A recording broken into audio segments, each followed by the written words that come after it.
Around the world, there are millions of people who see life from this angle. Oh, great. Stairs. Sure, there are ramps and other assistances, but access is still a major concern for most wheelchair users. But what if there was an invention that could actually allow the paralyzed to walk? As it turns out, there is, courtesy of a pair of Scotsmen living in New Zealand. Richard Little and Robert Irving set to work building a pair of robotic legs the day that Robert was diagnosed with multiple sclerosis. My motivation was simple. One day I might need one. Meet the Rex. It's the first ever pair of robotic legs that allows wheelchair users to strap in, get up, and walk by themselves. Most people are walking on their own 5 minutes in the machine. 5 minutes? The science behind it will blow your mind. This is the part that amazes me every time. It's not without setbacks, but this invention has the potential to transform lives.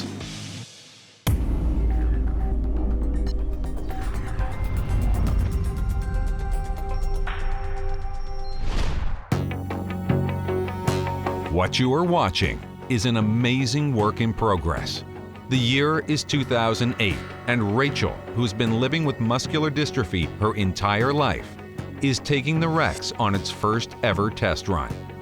With her help, inventors Richard Little and Robert Irving are able to make massive strides, and just a few months later, Rachel takes the Rex on its first ever unaided walk, and Rachel takes the first independent steps of her life.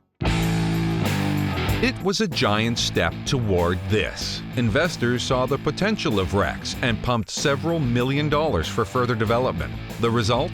A high-tech walking machine with 8,000 moving parts. There's quite simply nothing like this on the planet. For that matter, there's nothing quite like this on the planet either.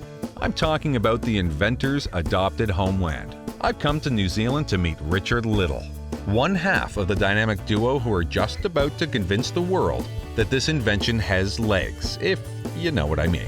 The company is called Rex Bionics and is situated in these two buildings just on the other side of Auckland's Sky Tower. So hey Andrew, this is Rex. This is it, huh? Why is this one sitting down? Why are the other ones all ready to go and this one's sitting? That's how you get into it. You get in, you strap it on, Yeah. you switch the machine on, and if you want to stand, you press stand. It gets up on its own? Yeah, well. Oh. And it'll lift a 100-kilo user or a 220-pound user. Yeah. How is it not going to fall over? Have you got gyroscopes in here? It's got all that stuff in it, but it's inherently stable as well. So you can get in the machine and you can sort of throw yourself around a wee bit. Not that our users do this, they understand, but... Like, you find that people adapt to it pretty easily? Most people are walking on their own 5 minutes in the machine. 5 minutes?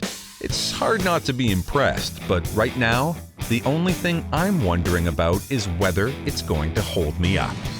Do I not have to be strapped in? Nah, you can't strap you into it because it's not sized for you. Oh, it's not sized for me, yeah. Just go with the machine.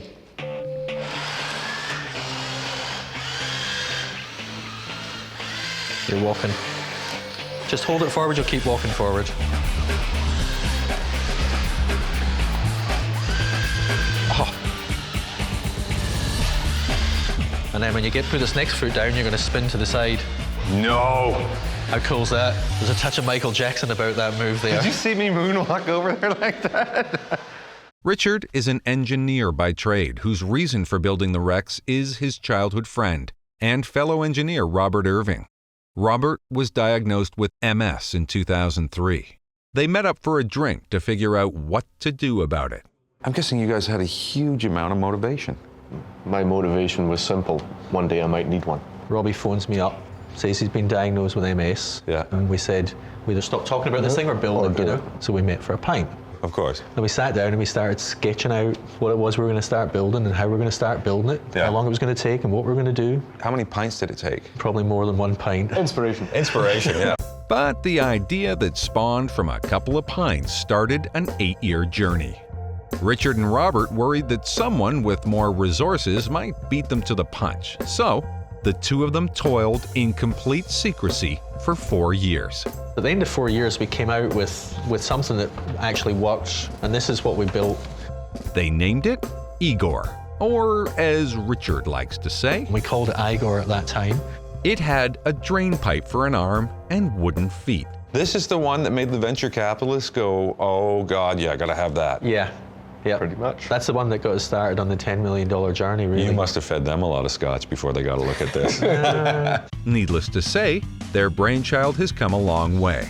The Rex has squat, walk forward, walk backward, I want to make sure the cat hasn't run in behind me or something. right, left, upstairs, downstairs, and my personal favorite, Look at me go. shuffle. Let's put it on disco. Have you got disco there, or? Moving in the Rex is now as simple as toggling a joystick. But to get to this point took a lot of help and a journey through some uncharted territory. There was 3 big challenges in getting this thing going. There was a mechanical challenge that you get something that's light enough and strong enough, but then you also have to be able to fit a human inside a robot and have the two moving at the same time in a way that won't hurt anybody. The whole sort of science around measuring somebody, fitting them up inside this thing was something we had to create from scratch. And build it precisely. Because of the complexity of the movement, the machining of the Rex has to be near perfect. And that's where Wayne Morris and his fabrication shop came in. Hello, Wayne. Hello? Anybody? Hey, you don't know where Wayne is, do you? Wayne? Hi. Hey, buddy. Good seeing you. How's it going? How you been? Yeah, good. What are you working on? Oh, just designing some little fixtures. How long ago was it that you met my guy, Richard? Oh, it'll be, I think, 5 years. 5 years ago? Yep. What'd you think when he rolled in here? But he was a bit nutty. You thought he was nutty? Yeah. Really? Yep. Says, yep, we're going to build this robot for people in wheelchairs. We get a lot of guys like that in a shop like this. And The guys that come in with just ridiculous yeah, ideas? Yeah, and I'm going, oh my goodness, here we go. Another one? And I sort of looking at him, and he's looking at me really intensely. And I sort of looking back at him, Yeah. and I thought, hell, this guy's serious. Yeah. Now Wayne and his crew, You look like a guy I know. they manufacture almost every moving piece of the Rex. And everything has to be built with the utmost precision. There really isn't any margin for error in the manufacturing process. Yeah. Would you compare it to sort of like an expensive automobile, the way it's just got to fit so perfectly and snugly? Yes, exactly. If you haven't built the thing precisely correct in geometry, It's going to in go space, akimbo. It is. It's going to be going around in circles. For all of its sophistication, it's very early days for the Rex. It walks at about 1.5 kilometers an hour. A normal human stride is closer to 4. And the Rex is not yet able to navigate soft surfaces, uneven surfaces, or loose surfaces. It's limited to areas that meet the building code. Richard says those challenges are what drive the inventor's spirit. If you imagine the Wright brothers sitting in a shed and they're saying, well, look, we're going to need 400 seats, a microwave, an entertainment system, they'd never have built a plane. Right. You just got to get it off the ground. 20 seconds of flight. Yep. Well, I want to go through this machine. For these motors? So that's the motors on there. You've got 10 motors. So they were all doing something independently? They're kind of simulating the muscles in your legs. So you've got your joints, you've got your ankles, your knees, and your hips. Yep. And each one of those sets of motors is moving those joints for you. So we've got this one in the front here, can tip you sideways in either sort of direction. We've got one at the back that moves you forwards and backwards. You've got the knee one here. So the knee is a complicated joint. If you think of how often people blow out their own knees, so there's a lot of work goes into the knee there.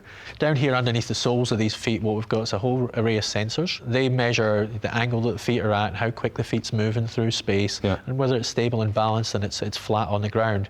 Motors, sensors, joints, joysticks. For a walking machine, this thing is seriously hopped up. And I haven't even looked under the hood yet. What could I compare this to? Like, how complicated is it? It's not far from an aircraft flight system, or at the very least a modern car.